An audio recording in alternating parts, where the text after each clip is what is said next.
Idol, anong pinagkaiba ng mga kabataan noon sa kabataan ngayon? Kabataan noon, kumakaway ka kapag may dumaraang eroplano. Inaantay maubos ang tubig sa tabo sa ulo.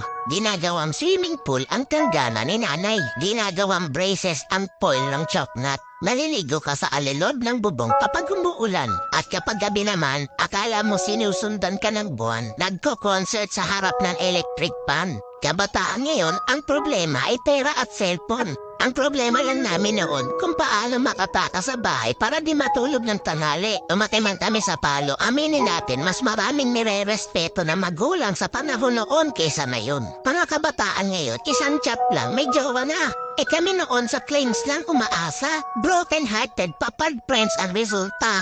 Mga kabataan noon, ang dami ng alam na trabaho. Kesa sa kabataan ngayon, tamad na, puro pa gadgets, di pa mautusan. Minsan nagiging ibon, minsan nagiging panike. Wait lang. Batako.